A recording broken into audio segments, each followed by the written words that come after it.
From the shores of Malibu where the waves are pumping, to the Great Wall of China and back to the streets of Las Vegas where the UFC is coming. We are live. This is It's Time Radio, the show where we talk about what you think about but may be afraid to voice. Do not worry, we will voice it for you. It's no holds barred radio, folks. UFC talk, film, TV, politics, sex, drugs, rock and roll, you name it, we talk about it, and we're going to talk about it all today. TJ DeSantis, my co-host and producer, is on the show with me here as always. TJ, how are you? You scared me. I felt like it was like elementary school when the gym teacher says your first and last name, you know you're in trouble, you're about to run laps. Hey, you know what? Whatever gets your attention, aside from the Paul Bunyan beard, what do you got going on there, TJ? You got a little machismo going on? You know, so I'm moving this week. I'm not even kidding you. I'm moving this week. You gotta go lumberjack to move? No, all of my stuff is already packed away, and my razor is one of those things that are in a box, and I have no idea where it is. So whatever this is, that's what it is. I lumberjack, laziness, whatever you want to call it. Hey, I just think 10 o'clock tonight, your wife's going to take a look at you and really feel the machismo coming, and you may make baby number 2. I'm going to say no to that, but you know. Right. Hey, you got to break out the momentum. Moving is horrible. I hate moving. You might as well throw a little hump and bump into it and have a little fun, you know? It's my 5th move in 8 years. I absolutely hate it, Bruce. I'm with you all the way. Well, this is something we don't hate. We've got a good show on today, a special show. 2 UFC fighters, standouts from last weekend, but let's bring on our very first standout, you know, coming off to start the show, the bantamweight, the man that knows how to fight, from Houston, Texas. We all know about Houston, Texas. I love announcing in Houston, Texas.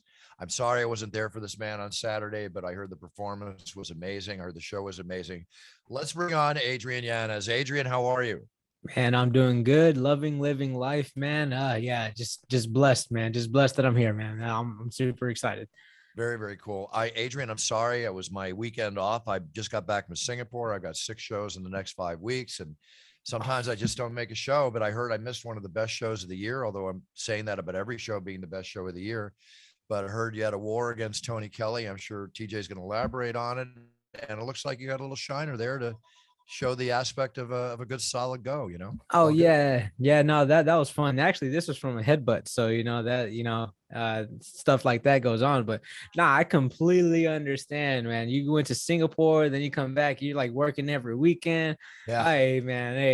Hey, the work ethic is there. So like, I'm inspired by that. So, you deserved a week off. You absolutely deserved a week off. No one else can complain that about you not being there because you work your ass off. So like, yeah, no, I completely understand. Do you see how Adrian spun that, Bruce? Like, I firmly believe that Adrian Yanez could be the mayor of Houston. This man is the most likable individual, and you basically apologized for not seeing his fight in one of the best UFC cards of the year, and he turned it around with, you know what, that's okay. I know you work hard.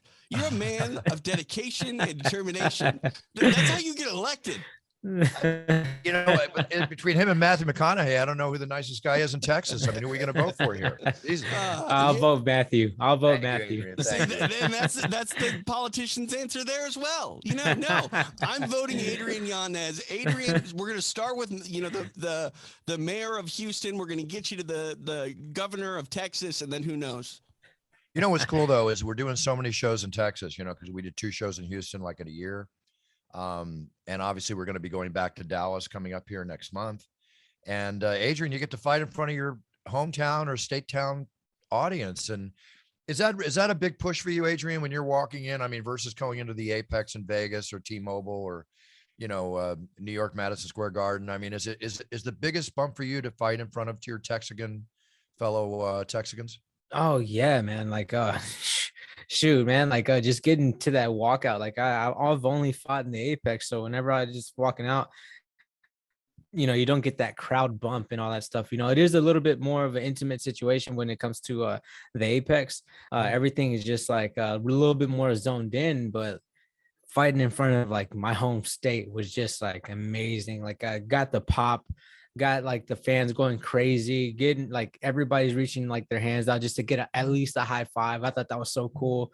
Yeah. Walking down the tunnel and just high-fiving everybody on my way to the cage, you know. So I thought that was amazing. Then just the pop right after, whenever I stopped Tony Kelly was amazing. I've never had that experience before.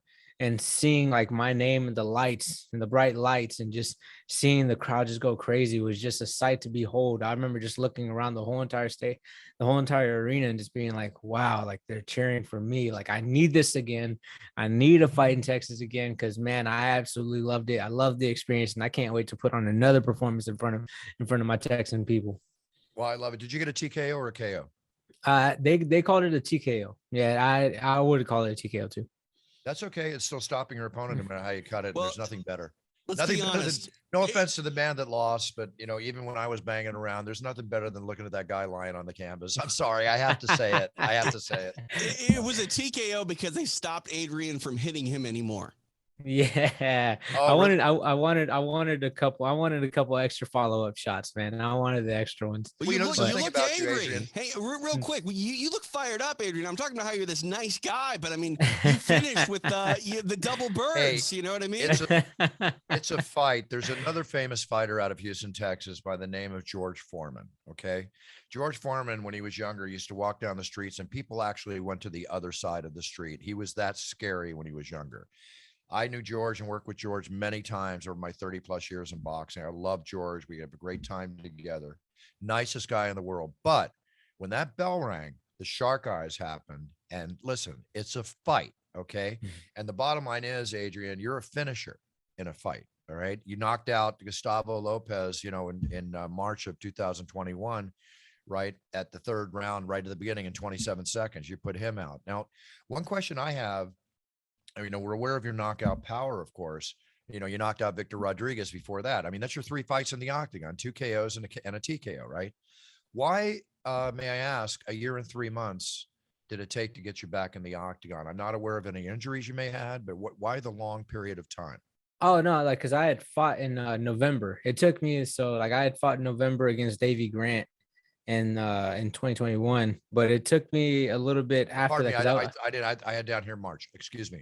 Oh, my mistake. Yeah, no, but either way, I wanted to get back in like in the end of April, beginning of May, just to start getting back in there because I wanted to be really active this year. So, but yeah, no, things happened and I ended up getting pushed back to June. Because I've been asking for a fight since February, but everything kind of unfolded perfectly for me anyways. Because I got to fight in June and then I got to fight in front of my home state. So everything kind of just ended up falling into place anyway. So I'm completely okay with this. Cool. And any issues medically that you can't go into a fight right away again? The only thing I got really is just these stitches, and since it was like from the headbutt, like it pretty much like I was a kind of a little bit of a, how can I say, it was a deeper cut. So they told me like, yeah, you need 45 days. I was like, oh man. So that's about it. But I'm pretty much just like, I'm going to Vegas next week. So whenever I go to Vegas, they're going to cut the stitches out and I'm going to reevaluate. They're going to reevaluate it. So hopefully I get a shorter time. So I am going to look towards October though. Yeah. I was just going to ask you, one thing about stitches from a headbutt, I've had like 12 or 16 around my left eye, but the bottom line is sometimes I got to stitch inside, then stitch again on top. Did they stitch you immediately in the back? Yes, they did. Yes. So you just got the single stitch up top. Yeah, I got the single stitch up top. No, I got five, and I was taking a look. They could have went with 7 if like I see a couple spots, but they're just they're getting me in and out. So that's why I'm asking the question. Yeah, they're trying, because I was looking at it, I was like, there's some big gaps here. So, but no, the doctor did a phenomenal job. So I'm going back to Vegas next week, and then they're gonna reevaluate my eye, get the stitches out, and then try to see what if I need to do anything else. So yeah, that's the only thing that's holding me back. But other than that, I'd be 100% ready to go in Dallas if they needed me, if it wasn't for the gash. Cool. Well, just remember, girls love scars. Okay, so it's. Hey, Adrian, how many kids do you have now? Just one? Just one, man. Just one. Yeah, that one in December that I was born, and that's So I'm loving life. Are you one and done or one and more? No, I'm a one and more type of guy, man. I'm loving the dad life right now, man. It's so cool, man. He's a little white version of me, so I think that's super cool. So this was your first Father's Day then, right?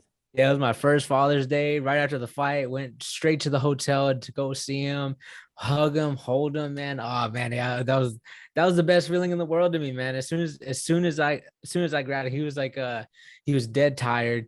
But like I could see it in his eyes. His eyes were like, oh, I'm ready to go to sleep. But he sees me, jolts up a little bit, and I pick him. I'm holding him because I didn't get to see him all week because I was in Austin. They showed up on Friday, and I didn't get to see them. Only got to see them for like 30 minutes on Friday, and then on Saturday I was there just holding him, and he was just like holding me back. I was like, oh, he's holding me back. This is amazing. I love it. Oh yeah. So I had the best time in the world, man.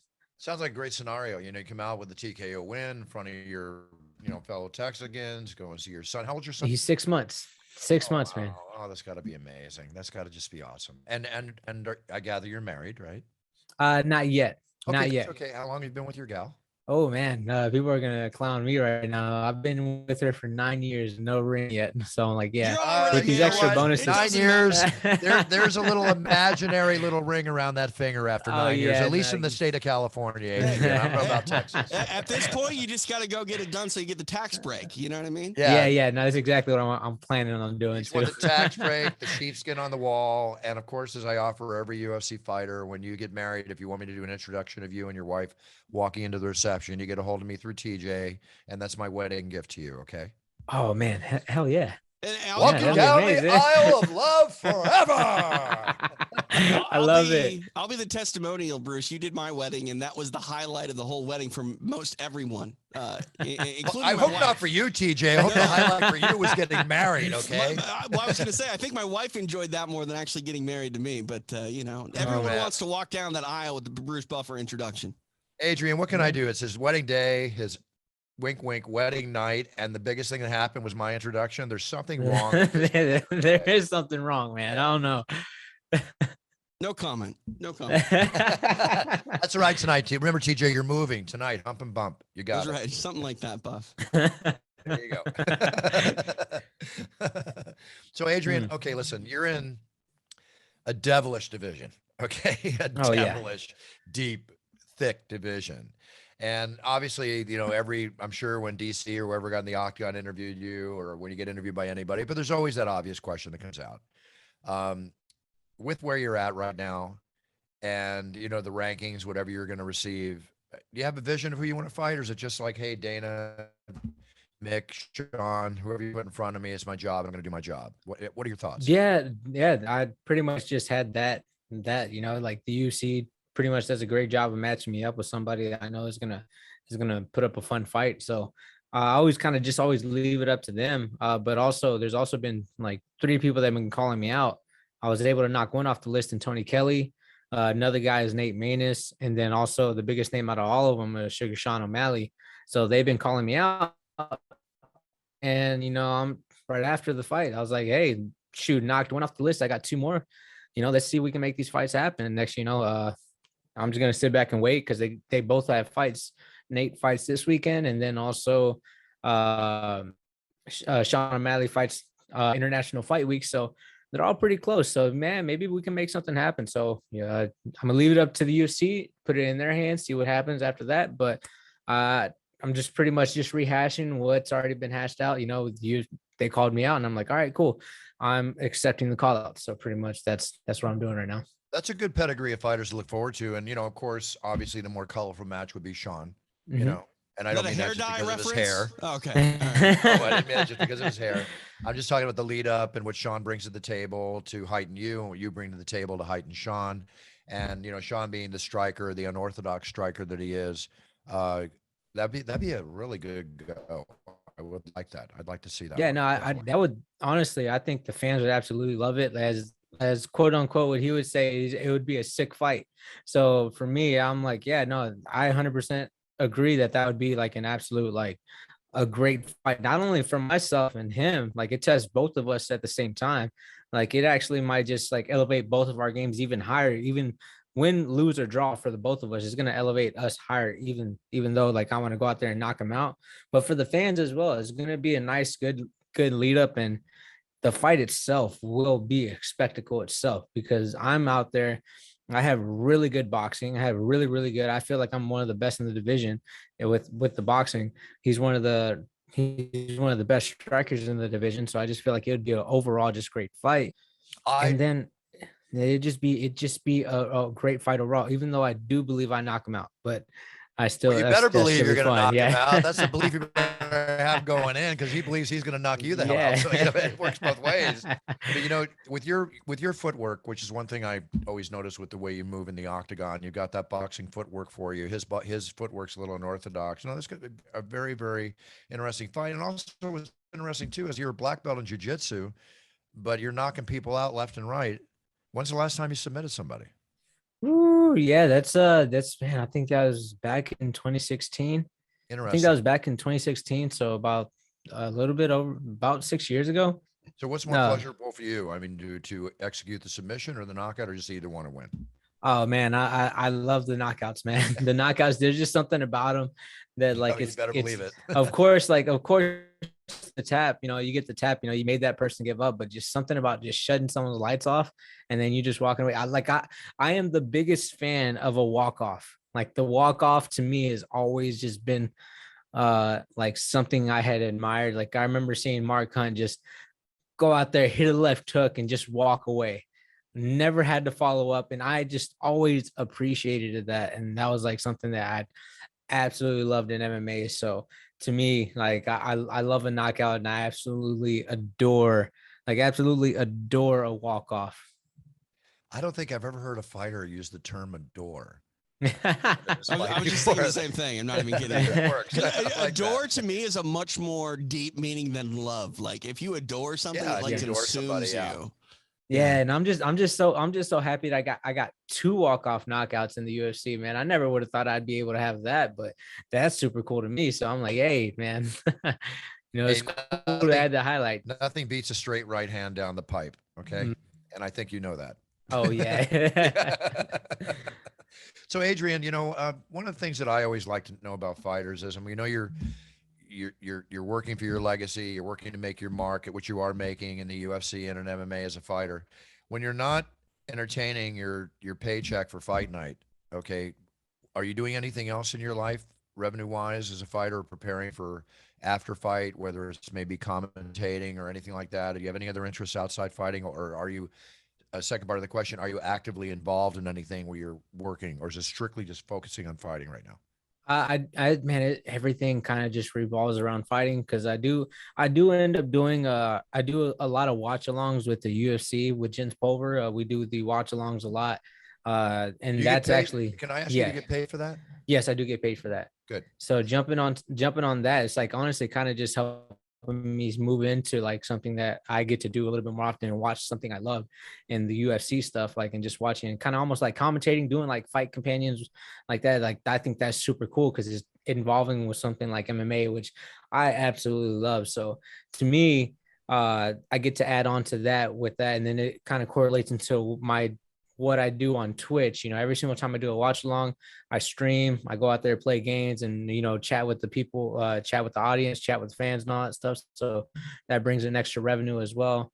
I do put money aside. I am putting money into a retirement fund so I can make sure I have something whenever I'm finished. And I know the market's a little bit crazy, but I'm going to be looking into getting into another, probably might start trying to invest in a multi-property, like a duplex or a quadplex, trying to make my money work for me, and so after I'm done fighting, I don't have to worry about any of that. And so I can just train fighters and do all that stuff as well. Very smart. Everything you just said, real estate wise, just buy correctly and hold on to something for 5 years. You'll always do well.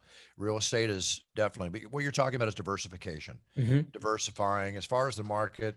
F crypto, stay away from crypto. Okay. And, everybody has their get rich quick, theories and schemes, but every person you hear that got rich quick, they don't tell you about the 20 that lost everything they have. Okay. So be careful. The stock market, when it's right, go back in, but you've got the right idea. I love the fact you said all that. TJ, you're with Millions, aren't you? No, I don't think so.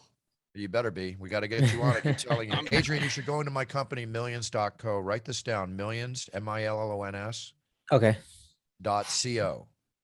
Shevchenko sisters are there, tons of UFC fighters. We have thousands of professional athletes from all over the world in all different sports. There's no cost to you. And I know I'm not even pitching like shilling right now. I'm just saying you're perfect. We will make an entire merchandise line for you. No cost to you, to be sold internationally all over the world to your fans. I could get a Yanez for Mayor shirt done today. Absolutely. All that's there. All that's there. Or we also have the Ask Me Anything videos, the watch party videos, which the Shevchenko sisters do. We have sponsors come in. This is another way for you to make money. So TJ, do me a favor. Send me Adrian's phone number. Adrian, I'm going to make an introduction to you. If you're the way you just said, if you're that kind of a person, I want you to talk to my co-founding associate. And there's nothing like this. Take a look at the site. I'll have you set up. We'll get your merchandise going, and you have all those other avenues, more avenues for you to provide to your fan base, which loves you, your direct social media fan base that wants to wear an Adrian Yanez. Do you have any clothes of yours? Do you have any merch at all? Oh yeah. No, I do merch. I do have merch. We can reproduce all the same and more for you still to be sold even through millions. So you'll have a whole nother audience for it. Oh man, that sounds perfect. That sounds absolutely perfect. TJ, when you can, send me his contact info. The guy's named Brandon, and I'll set you up with him. Enough said on that one. Check it out. It's your decision. But I love your entrepreneurial spirit, and that's what people need. And I'd love to bring more money into you and your family. And got a lot of money spent on a 6-year-old, about to be a 1-year-old, about to be a 2, 3, 4, 5, 6. Okay. Oh yeah. No, I'm telling you, man. I'm setting aside for him. You know, the extra money that on top of the bonuses and everything, Gilbert Burns send me some extra cash. All that's being sent to, all that's going to be spent on my little man. So, you know, that's the best thing about this, man. I get to spend extra, you know, the 50K, the extra 50K is going to go straight to him. Oh, did you get 50K last month? Yeah. Got very five nice. Straight in the UFC, man. Living life. Made $250,000 in bonuses, Adrian? Yes, sir. Hey, he's gonna you know be how right much there that you know how much that pleases my heart. I'm telling you. You know how much that pleases me. I'm all about you guys. I mean, I want you to make $1 million every time you step in that damn place or in my office. Pardon me, but you know I love my octagon. I mean, welcome to my world. But it's like, you know, I love it. But yes, that's. Yeah, I didn't even think of it like that until I talked to Sean Shelby after the fight, and he was just like, "Man, how does it feel?" I was like, "What?" He was like, "What do you mean?" He's like, "You literally have made $250,000 in the UFC just off of bonuses, not even in your contract, just off your bonuses." I was like, oh, wow, I never thought of it like that. Like, oh wow, damn, yeah, I love it. So that's, and hoping to make a couple more. I think you're going to make more than a couple more. You keep going the way you're going, my friend. But you know what gets to the point where those bonuses kick in. But as you keep fighting, you know that your other part's going to go up. So all they can say all they want about salaries being paid to UFC fighters, but when you look at the other organizations, with the exception of a couple contracts signed, right, the UFC pays more money than anybody in the sport. Period. Oh yeah, absolutely. And it's a tough sport, and they take care of their people. So that's all I want to say. No argument also there. too, if you fight in a different promotion, your Q score goes down. You probably won't become mayor of Houston either. So, you know. Oh, thank God you said that, because the last time who did I tell that to? I told that to Ngannou, right? When we were talking, and everybody's like, "Oh, buffers, whatever." All I'm simply saying is you don't leave the NFL. It's true. You don't go to all respect to the CFL, but you don't play in the CFL or the XFL when you're in the NFL. You never leave the NFL. Okay. I'm in the NFL called UFC. I'm also in the NFL calling the voice of the Raiders for their home games. I open up every game. I'm not leaving the UFC. I'm not leaving the Raiders. Okay. I'm happy. Don't leave the NFL. All right, Adrian, anything you want to promote? Anything you want to tell us before we let you go? Man, honestly, the biggest thing I'd probably like to promote is just watch tune into my Twitch, Ninja Yanez MMA, and also I partnered up with the soap company. It's called Duke's Up, and my scent is the heavy hitter. I got a little heavy hitter scent right here on the soap. Yeah, they like hit them up. Yeah, been working with them. Like they're extremely like they're sponsoring fighters, and they are giving a percentage of any soap that's bought with their likeness. They pay them out quarterly. So anytime like you buy a soap, it's supporting a fighter, it's supporting one of their fighters, and especially since it's Texas based, they're helping out Texas fighters. And they have one from Florida, but also they vetted her out. She's a really good person. So yeah, like 100%. I love this company. I love Duke's Up Official.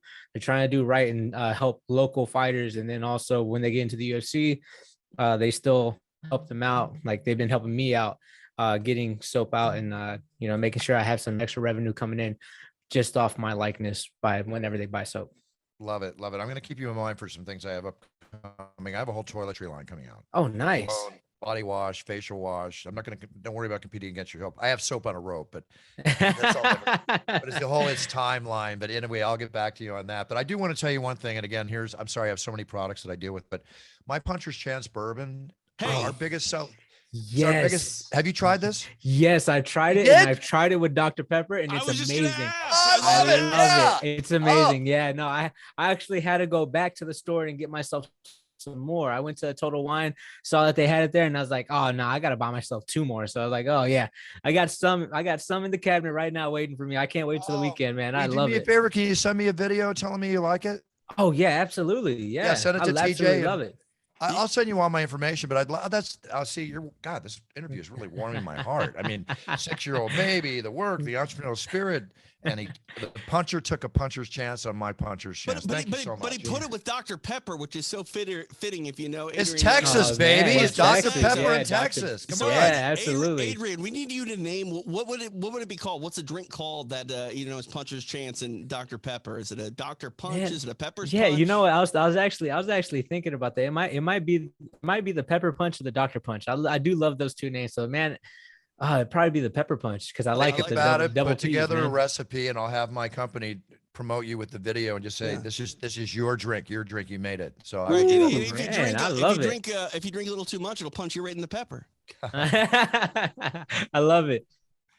Thank you, Adrian. Thank you. A lot of fun, my friend. I just love seeing passionate young fighters like you proving themselves and being the good and the fine role model. Very important to me as a fan of you. It's not just to me how you perform in the octagon, it's how you perform outside the octagon, how you handle yourself. And you're doing that, and I'm proud of you, and all the respect. Warrior spirit forever, Adrian. It's a pleasure having you on my show, Thank you so much, sir. Thank you. And cheers, baby. Cheers. Thanks, Adrian. All right, Adrian. Big cheers and no fears. Stay strong, champ, and I will see you in the office soon. I'll see you next week. Yes, sir. Thank you. Y'all have a good one. You too. Right, thanks, Adrian. Take care. He's truly one of the best in the business, Buff. I love talking to him every time. I've had the chance to interview him. You just see he's wise beyond his years in so many ways, whether it be inside the octagon or outside the octagon, and that's what you want in this next generation of fighters. No question. And again, I'll say it again. You know how I am about role models and the way fighters handle themselves. My kind of guy. Simple as that. Simple as that. All right, TJ, before we bring on our second guest, which is Emmett Smith, who also fought last week. And Josh Emmett. Josh Emmett. Emmett Smith is the talent. I'm so into Texas. Listen to me. Emmett Smith. Hey, Emmett, did you fight last week? Yeah, in a bar. Okay, all good. The Singapore trip actually wore on me for like a week. Oh, I bet. I mean, I was so in and out real quick. I mean, I loved it. I had a great time, but I had a little brain fog for a few days. Well, I'm feeling a little brain fog today. I don't know if you got it where you are, but in Southern California, we had some thunderstorms roll through, and the internet has not been quite the same since. So I don't know what's going on. This country, the world, with the heat waves and everything going on, it's just. Well, did you get any thunderstorms in the last 24 hours? I think we were supposed to get some last night. We had the summer solstice last night, the late sunset. Yeah. The first day of summer. If it happened, I don't know. Okay. Well, we've had insane amounts of thunder here, but no rain, and that's just kind of weird. Wow. Yeah. Well, what's also kind of weird? This is kind of weird. Guitar. Okay. They Cotter. How do you say that? Guitar. Cotter? Yeah, I've heard it said at least 3 different ways. Cotter, guitar. It's where the World Cup is. Where the World Cup is. So now the only action going down at the World Cup will be on the pitch. Local authorities. Unless you're married. That's my point. You got it. You heard this. Yeah, I did. You can't have sex. If you're not married and you get caught having sex, you could face up to 7 years behind bars. Right. So what do you do? How do you prove that? These events are sex circuses. I mean, everybody got the greatest athletes getting together, people having fun, doing all that they do and everything else. You can't drink in the country of Cotter either. There's no alcohol whatsoever. Well, that might stop some of the sex from happening. But all I know is, unless you're married, Yeah. It's just really funny to me. It's like, okay, I guess you're saying I'm in a hotel room. We're getting a little loud. Right. And like in hotels here, maybe you're smoking pot. They knock on the door because you're not allowed to smoke pot here. You can't scream and have sex, but they're going to check and I mean, you might just have to show proper documentation. Well, there's people that have fake COVID cards. Maybe it's going to be people that maybe go to the World Cup with fake marriage licenses. I don't know. But or just everyone should just wear a wedding ring, you know? Yeah, I'm married. All respect to the country. There you go. All respect to the country, but wow, that's a tough one. I mean, I don't know. It's definitely an interesting situation when you even look how the World Cup even got to Qatar. There was a lot of bribery, and FIFA was very dirty and backhanded with how they awarded the country the World Cup bid. So I don't know. What are you gonna do? Well, let me ask you another question. Going into this, TJ, would you pay to have lunch with somebody that you really admire, like, say, Warren Buffett? Would you pay to have lunch with Warren Buffett? Probably not. Would you believe someone paid? Would you be someone paid $19 million to have a steak lunch with Warren Buffett? Like he needs it. 19. The bidding started at $25,000 and it ended with a $19 million winning bid. Does it go to charity? Doesn't say. Because I mean, Warren Buffett is a guy who, yes, is obviously filthy rich, but he's one that I think up until at least recently he drove like a Volkswagen Jetta or a Passat. Something that was just not a very high-end luxury car. Like he's very, I mean, he's from Omaha. You know what I mean? He's a down-to-earth guy, normal guy. Very interesting cat. This actually was started by his wife. It managed this auction every year. And the this year's sum is more than four times the winning bid he got before, about $4.5 million in 2019, right? And then the auction was halted because of the pandemic. Now it's on again. Crazy. I mean, God, some people got a lot of money, man. Yeah, I mean, I just don't know what you're going to gain from that. I don't either, but Back to the Future. Did you ever have the VHS videotape? Of Back to the Future? Mm-hmm. No, I had it like a DVD of it. Okay. The near mint 1986 VHS videotape, of which there's only one known, which is surprising. Just sold for $75,000. So Get out of here. For a videotape. A VHS videotape. It's crazy. Well, I mean, it's got to be in a shrink wrap, right? Unopened. It's graded. Yeah, that's what I'm saying. But like, I mean, people have that on VHS. It's just that one's probably shrink wrapped, unopened. Yeah, but still $75,000. Yeah, it's ridiculous. I mean, try to buy a VCR right now, Bruce. Like a VCR is more money than a DVD player. They're hard to find. Try to buy the original video game machine, or some of the. It blows my mind. And even video games, what they're going for. Yeah. Even Mercedes. Go ahead. I was just going to say, it's a collectible market, so it's going to go up and down, and we know more than anything at this point, especially since the pandemic, collectibles are insanely through the roof. A 1955 Mercedes-Benz SLR Coupe, biggest price ever paid for a car ever, $142 million. $142 million. But go get it. If you got the money, go get it, I guess. And I tell people to hold on to their ticket stubs. Okay, a UNC debut ticket, Michael Jordan's first game, right? Just the stub. It's already been torn. It's a torn ticket. That's going on the market now. They figure that'll go for over $10,000, right? But actually, earlier this year, a stub from his '84 debut in the NBA, there were 23 available, went for $99,000. So you don't know. Unbelievable. Brian has the signed ticket by Michael Jordan that I got him from the flu game. Really? Yeah. Wow. You know what's funny about that?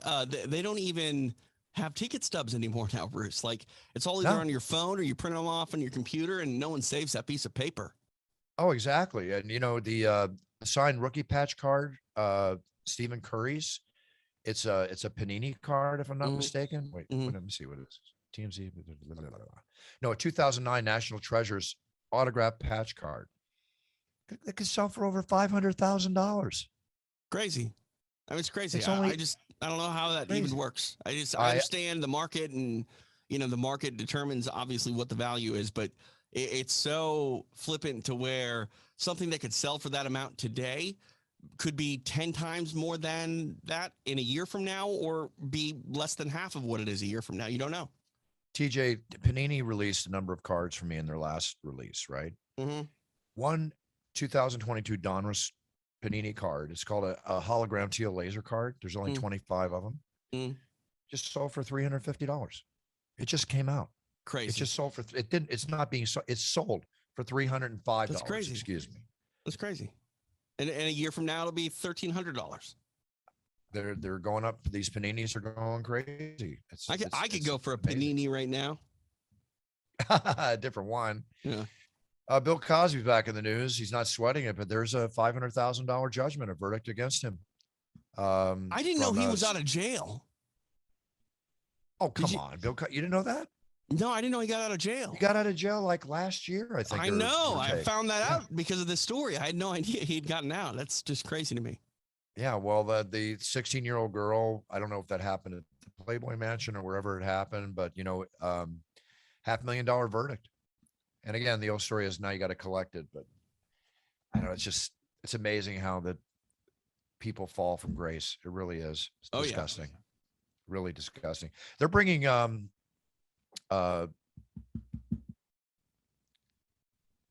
Weinstein.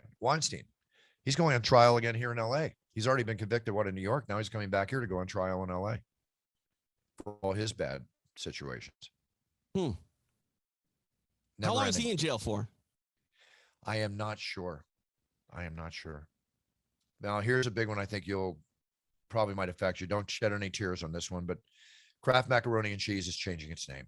I don't know what that's supposed to mean, but okay. I'm just joking around. The household staple is now called Kraft Mac and Cheese. Okay, great. Isn't that what we always called it anyway? I mean, in Canada, they call it Kraft Dinner. All right. Well, now it's what we all call it. I mean, I never say macaroni and cheese. I say mac and cheese. Or do you say macaroni and cheese? I mean, I don't know. Get back to me on that. Ask me like 5 shows down the road and I'll give you the answer because now I'm inside my own head.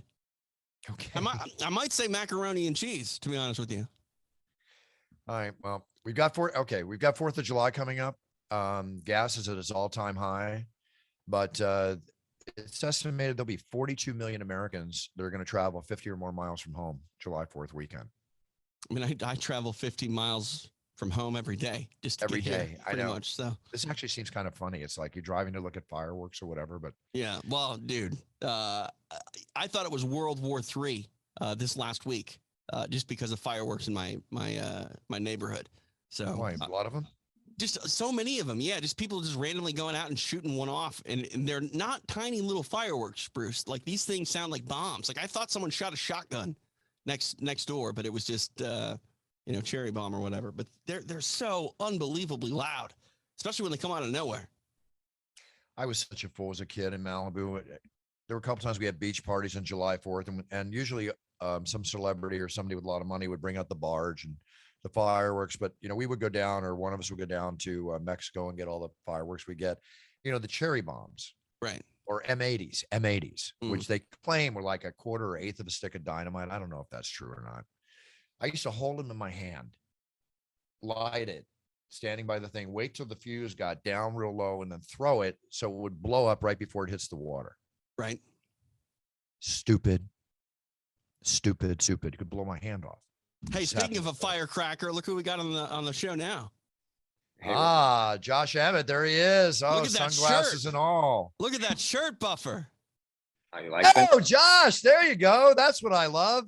That's the man. Anyway, let me give you the big introduction. All right, ladies and gentlemen, our next guest on the show, the UFC featherweight, the man that's shown it all, the man that's proved his skills, showing blood, sweat, and tears in the octagon. Let's bring him on after his amazing victory last weekend. Josh Emmett. Josh, millions. Boy, this is a fun show for me, TJ. Look at this. I'm getting a lot of support from my Warriors. I know. Awesome. Right? Yeah, it's great to be here. Thanks for having me on. I actually just got this package. It was at the doorstep when my wife and I got home yesterday. So I just opened it this morning. I was like, oh, that's a cool shirt. I'll rock it. And then I know, awesome. I know you're a part of it too. So. Yeah. I'm a co-founder in the company. So now you're with us and they're making your merch line and everything. Yeah. They've been amazing too. They're just like, they've been great. So I couldn't be more grateful for them. Big cheers, man. Join the team. Thanks, Josh. Really appreciate having you on the team. That's very, very cool. Josh, I'm going to apologize to you as I apologize to Adrian Yanez before. It's very rare that I don't make a UFC, but I'm sorry. Not that Joe Martinez doesn't do a great job. It's not about that. It's just me. Always wanted to be there, passionately so, for all the UFC warriors like yourself. And last weekend was my weekend off after Singapore. Oh, man. And I'm so sorry I wasn't there for you because I missed a great fight, a great night of fights. And wow, what a fight you had. Jeez Louise. Thank you. I don't apologize. But yeah, that's the thing when the first card opened and I was like, Joe Martinez is great, like you said. But then I was like, Bruce isn't here. He's not going to be announced my main event. But it's okay. Next one, you will.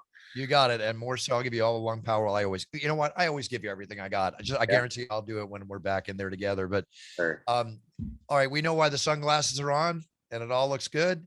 Yeah, so, everything's good. Yeah, I just have some stitches, little black and blue. So I figured I didn't want to scare your audience. So I figured I'd rock the sunglasses today. Hey, no problem. Listen, we're used to wounded warriors from the octagon, so it's all good. Bruce has been telling me to wear sunglasses every show, but I just never listen. No. Right. Josh, when I was your pre-training and stuff, I'm very big on, oxygen and all this kind of stuff that, I noticed that you are too. So the machine you're using, what does it do? It oxygenates your blood cells, or what is the benefit of that, or just for injury recuperation? Yeah, I saw that. I found it very interesting. As far as I'm so big on recovery now, and I do something with all like my therapists and all the just like the latest and greatest things. So I do red light therapy, I do deprivation tanks, I float, I do massage, acupuncture, I work with my chiropractor and ART guy, and then I was using the H-bot. It's similar to a hyperbaric chamber. It's one of the more, it's an inflatable one. It's not the medical grade hyperbaric chambers, but they do really good things for you. Like they're really beneficial. Like right now we're getting, I don't know the exact number. It's like 19 or 20% oxygen, just breathing what we are in now. While I'm in the hyperbaric chamber, I'm getting 95% oxygen. And then I'm hooked up to a cannula with oxygen as well. So it's it just helps speed recovery. So I'm never sore. And then, like you said, it does help with, it helps with like endurance and stuff like that as well. So I literally, I do everything I can just because I've been training and working on my skills since the beginning, and I still do that. But, as getting a little older, I just focus so heavily on the recovery because it's going to prolong my career. And honestly, I feel the best I've ever felt. Because I have the right team behind me. I have the best dietitians, and then all the therapists that I just talked to, and then my coaches and my wife and my family and friends. Like I have such a phenomenal support system, and man, I feel like I'm defying age, and so are you. You know what I mean? I feel like I literally feel like, even though I see that number, I feel better than I did in my mid-20s. It's crazy because I'm doing everything right. You're doing everything right. You're nourishing your body. And another one you might want to try is the light therapy. Have you tried the light therapy beds yet? Yeah, like at the Performance Institute, they have the best red light therapy. But yeah, I have we have a Juve at our house, so I do that every morning and every night. So it's near infrared and red light therapy. Is that what you're talking about? Yeah, the light therapy, and then the sauna I use in my home gym is I have an infrared sauna because I like the infrared because it goes deeper into the body.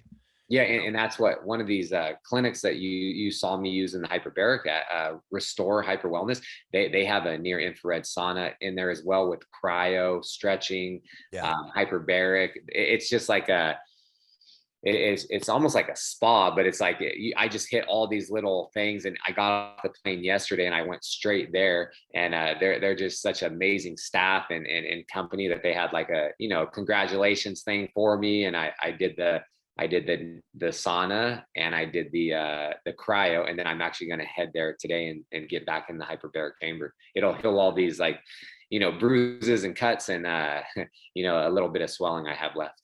Well, you know what? Listen, I remember I stopped banging hard when I was fighting. Excuse me. I stopped fighting when I was 32. Some things don't stop. So I was stopped fighting when I was 32. But you know what? You're 37, and this therapy you're getting can really help you feel like you're 27. Yeah. In the training camp again. And you're not doing anything wrong. And Jeff Nowitzki's not going to argue with any of these points. He's probably going to say, go do it, you know? Yeah, no, exactly. Yeah. And that stuff doesn't bother me at all. And it's like, you know, I'm getting closer to my, my Letterman's jacket. I think I'm a handful of tests away. So I want that thing. Maybe my next fight, I'll get it. But yeah, no, it literally is just, it's prolonging everything. And I feel great. And I don't know, like I feel so good. It's kind of crazy because even people look at me and they're like, when they do find out I'm 37 years old, I also feel like that feels like I have more experience, I have more knowledge, things like that. But they're like, you sure don't look like you're 37. You sure don't fight like you're 37. So I think that's you know, I think it is working out because sometimes I'll see these fighters and I see their age and they're veterans in the sport, you know, like I've been huge fans of them. And then I see they're like 32 and I'm like, damn, I said, they look older than me, you know, but it's, I think just because they've been through all these wars and, you know, maybe they don't take as good of care of their body as I do. But then I see guys like Randy Couture. I see people like, you know, Glover Teixeira, like all these guys. And I'm like, man, they give me hope. And they look at them, they're winning titles in their early 40s and they continue to do really well. And so I'm like, I could see myself very well fighting into like my, you know, early to maybe mid 40s. You know, I literally, I feel so good. It's that I'm going to keep going with that, but I do. Why not? And, you know, listen, you come off this war against a very able, very capable Calvin Kattar, you know, number 4 rank, which I assume you're probably going to be ranked number 4 now after beating him, or at least number 5, getting down there, which is great for your, you know, your future bid for a fight with Sean or Mick or whoever handles, you know, matching you up. And, you know, at the end of the fight that you had, I mean, basically, and again, I asked this of Adrian, we all asked the fighters. Obviously, I know who you'd love to fight. There's a couple guys you'd love to fight, but does it really matter to you who you fight? Are you just waiting for the next call, or have you stated to the UFC what you would like to see yourself doing? Where do you see your, I mean, with all you're going through now, you probably won't be able to fight for another, what, 4 months or so? Yeah, possibly. Yeah, like I'm not even sure. I feel good. I'm just gonna let just do everything I need to, and then I hope I can get back to training in the next, I don't know, 3-4 weeks. I always take a little time off after a fight, just because I feel like you need to let your, you know, physically and mentally, you need to decompress. But yeah, no, I've been saying it all along. I feel like that fight between Calvin Kattar and I was a title eliminator. You know, I got the job done. I'm going to go out to Vegas International Fight Week. I'm going to be sitting cage side. I want to fight the winner for the featherweight title. And that's kind of what I have my eyes set on, and that's what I'm working towards. And you know, there's 2 more guys in front of me, you know, of course, Yair and Ortega, and they're great fighters. But they've also, you know, fought Holloway and Volkanovski at the top, and, you know, have lost to them. That's why I'm like, we need some new blood in the water, or new blood in the division. I'm the only one that hasn't got to fight the elite fighters and the champions. So that's why I'm like, I'm campaigning for that, and that's kind of what I'm set on. You know, I feel like I'm the number 1 contender. I want to fight the winner of the fight on July 2nd. Well, I can't argue those points at all. Not that I ever would argue them when you talk about what you want to do in the future, but I mean, maybe the top fighters, but come on, look at the pedigree of fighters you fought. I mean, Dan Ige just, you know, in 269 last year, Shane Burgos, you know, Mirsad Bektik, who I thought would be one of those fighters that's really going to give everybody a toss. And, you know, Michael Johnson, Jeremy Stevens. I mean, come on, you fought a pedigree of some of the toughest cats in the featherweight division. So you've proven yourself. It's not like you have to prove yourself. And that's the thing. Like I've had a tough path and journey, and like nothing's been handed to me. You know, I fought the you know, the cream of the crop, and I love it. You know, I'm grateful for every like obstacle, every piece of like adversity and injuries and things that I've gone through in the past. I'm like, I'm grateful for it all, because it literally made me into the person I am today. And it's just going to be easier to sustain that when I do get to the top. Absolutely agree. Absolutely agree. So, I'm all for taking the 2 to 3 weeks off. You're with one of the finest fighting teams in the world, and Team Alpha Male. Uriah is going to definitely tell you to take some time off. I know Uriah very well. He's a little brother to me. Yeah. They take such great care of each other. So take those 2 weeks, take those 3 weeks, do it. What does Josh Emmett do? What is going to be your chill factor? Is it with your family? I'm not aware if you have children or if you're married. Josh, are you married? Yeah, I'm married. Yeah, it's just hanging out with my friends and family. We have a French bulldog, so it's like we're the only ones out of all of our friends that don't have children yet. So we get to have fun with our godchildren, our nephews, but then give them back to the parents and go out and have some dinner or go for a drink. But yeah, we're just kind of focused on right now. We're Just one drink, Josh? maybe a few. Okay, thank you. Yeah, we enjoy. We like good wine. We like. We just like to hang out. Right now, we're building my mom a house in the backyard. Oh. So we've been going through, man, this since September, getting permits. We did the underground utilities. We passed inspections. While we were gone, my friend is being the GC and just helping run the show. We laid the foundation. So we come back, we have a foundation, the slab's laid. Now we're going to start framing. So that's why I needed that big win. I needed the bonus just kind of help fund this project. But yeah, we're just surrounded by the best support system, some of the best friends, and everyone's just kind of helping us out. So we're really just going to be focusing on getting this thing built for my mom. We moved her in 2 months ago, and yeah, it's a small token of my appreciation and like just for all the sacrifice and everything she's done for me. It's like, and this still isn't even like, it's not like I'm paying her back or doing anything. I can never pay my mom back for everything she's done for me, but I'm just grateful that she's going to be here and she's going to have a full like house in the backyard, so Gosh, she's so excited. That's just so beautiful in so many ways, because it's like, I always love when, let's take fighters, when they get their first big payday and it's like, I'm buying my mom a house, I'm buying my mom a car, I'm taking care of my mom. My mom's the closest woman in my life to me. She's my best friend. I love my little mama. And I always say she always took care of me and I will always take care of her. I got her house. She's down the street from me. I have caregivers, staying with her now because she's older. She's 93, but she's the sparkle of my life. And good for you. Good for you. Get a little tear in my eye, man. I think that's great. I really love that, Josh. Very love that. Good man. A good man. And that's what it's all about. It's family and loved ones. You're putting your blood, sweat, and tears on the line every time you walk in our Octagon office. On the nights you walk in, take care of your blood the way. Yeah, and that's the thing. It's like, that's why I've been saying all along. I'm like, this is our time. Like, and this is to all my coaches, family, wife, mom, like everybody, like everyone that's invested in me and been there for me and supported me. Like, this is our time. Even though I'm the only one going in there fighting, I'm thinking about everyone else because they've helped me along this journey, and I would not be able to do the things that I'm doing right now or be there without them. And they sacrifice so much from their, they miss a ton of different things, or they're away from their families and things like that. And my boxing coach, Joey Rodriguez, like that was his first fight back since his daughter has stage 3 lymphoma. And he's been gone the whole time working with her and helping her. But when I got this fight, I said, I know what you guys are going through, but I want you to train me. I want you to be in my corner. And he already knew. He said, I'm going to make it happen. So we scheduled things around chemo and doctor visits and all that. And then that was his first one out. I can't thank him enough. And so many people. It's like I could go on forever with this list of people, but I'm literally fighting for all of us. And it's our time. And that featherweight title is in reach now. Great attitude, Josh. Can't say more about that. Boy, TJ, this is an awesome show. Adrian's a fine example of what I consider a role model in the UFC. Josh, I'm going to give it to you too. And like I told Adrian, with me, not that you have to please me and what I look for, but I'm so passionate and so proud of all you fighters, and I do everything I can on my part to make sure you make the most money and get the most, you can out of life, because you're putting it all on the line for our entertainment. As they say, are we entertained? Yeah, right. But it's not about your performance in the octagon, as I mentioned to Adrian. It's about how you handle yourself outside the octagon.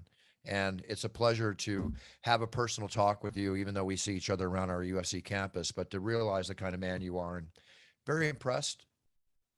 And just whoever your God is, I hope they bless you, man, because you got it together, Josh. Your attitude's awesome. No, they definitely are. And I'm beyond blessed. That's for sure. And just remember, when you have a fight at night, I'm sorry, TJ, when you have a fight at night, something specific happens, like Derek Lewis saying my balls are hot. Not that you're going to say that, but if anything ever happens, millions will have that t-shirt ready to go internationally the next day. I like it. Yeah. So we're ready. Okay. We'll back you up. You know, I was just going to say, Josh, you're going to be Octagon side, International Fight Week. Who do you think walks away with that featherweight title? Man, it's tough because they're both such phenomenal fighters, but it's hard to go against the champion. It's hard to go against someone that's on like a 20 plus fight winning streak, that's undefeated in the UFC, that's beat the all-time greats. So I'm leaning towards Volkanovski. There we go. I'm leaning towards the blue corner when I announce them, and then I'll lean towards the red corner because I'm an equal opportunity announcer. And I'll give everything I got to both. Any opinions will stay inside my little tiny head. So Right. All good. Always rooting for everybody. Josh, is there anything you'd like to promote or tell us about before we let you go? Yeah, no, I basically, anyone can check out whatever I'm involved in. Whoever I support, whoever supports me, all my articles and everything, it's all on my website, joshemmett.com. So people can check that out. I have links to, you can go on my website as well to buy my merch at millions.co. And yeah, just all my sponsor supporters. And literally, if you just want to read up on every single article, it's like a time capsule on my website. And one of my friends, Juan Beck, runs that. He's in e-commerce. He's a smart man. So Cool. yeah, it's all on there for anything that anyone wants to check out. Smart man, social media, the whole thing. It's the whole new world of marketing. And if you're doing it, keep doing it. Keep doing it. All right, Josh. Thank you for having me on, you guys. And it was great to talk to you too. Josh, thanks very much. I really appreciate it. And I look forward to seeing you next week at Fight Week. And then I'll look forward to seeing you when we share the Octagon together, when I'm there to roar your name again, which I can't wait. And again, I apologize for not being there last week, but congratulations on your victory. Don't apologize. Thank you. I appreciate it, you guys. You guys have a good one. Thanks, Josh. Thank you so much. Take care, Josh. Take care, you guys. Bye-bye now. There you Yeah, go. it just brightens my head and my heart. 26 plus years in this business, promoting the UFC, promoting its fighters. And it gives me more fury and more love for what I do after meeting and talking with these two nice gentlemen. Yeah, no, 100%. Great guests. Good show today. Good show today. Really enjoyed it. TJ, is there anything you want to tell the audience before we take off? No, I'm sorry I didn't shave. I'm moving. Life sucks right now, but it'll get better. And I should probably see you coming up here, 2 weeks for International Fight Week? Yeah. I'm going in for International Fight Week. I've got an appearance Thursday night. I'll be opening up I just gave it away. I think I'm opening up the expo on Friday, Hey. Hey. That's exciting. And don't do any lip sync battles or anything, all right? No. And no. I'll be in the Octagon this weekend for the fights coming up. What do we have happening this weekend? Who's fighting? Here we got okay. Names I can't even pronounce yet. All good. Armin Tersukian and Matus Gamrot. That's going to be actually. I just said his name wrong. It's all right, Bruce. I can't do any better than you. So yeah, that's okay. I'll get, as everybody knows, I get all this down. And Neil Magny's coming back in. Always a pleasure to see Neil fight. Last week people were saying, "Oh, what a card!" The usual crap, right? From some of these keyboard warriors, and look how good that card was. Right? You never know what a great night of fights is going to be. So anyway, this is at the Apex. Next week we'll be back, and we'll be talking about UFC 276, because what a show that's going to be. That thing is loaded, but we won't even go into it now. We'll wait till later. All right, TJ, I'm going to take off. I got to go train for a couple hours, get ready for the fight this weekend, and get ready for life in general. Everybody, thank you for tuning in. We really appreciate your tuning in all over the world. And thank you for your big support of Puncher's Chance. By the way, since Puncher's Chance has been showing on the PFL shows on ESPN, we've noticed a distinct increase in sales resulting from the PFL promotion. And nice. Showing punchers, which is always nice. Right. And Adrian Yanez is gonna go ahead and get everyone drinking the punch of the pepper or whatever it is. What a surprise that was. That was so cool. So cool. All right, everybody, set your goals, write them down. So when you step on that yellow brick road path to the future of your life, you be the best you can be, whether you're winning number 1 champion or number 10, whatever, be the best you can be. So when you look in the mirror, you can say, I'm proud. I gave it my best shot. And that's called winning. We'll be back next week. I really appreciate you all tuning in. Heck of a show today, TJ. Keep the beer going. I think it looks good. Good luck with the move. Terrible. I think it looks good. And have a fun time moving and humping and bumping tonight. Okay? What is wrong with you, Buff? I don't know what's wrong with me, but I'll figure it out by next week when we have another show. Everybody, cheers, enjoy, have fun, enjoy, laugh a little, buffer That's out. right. There you go. Talk to you soon.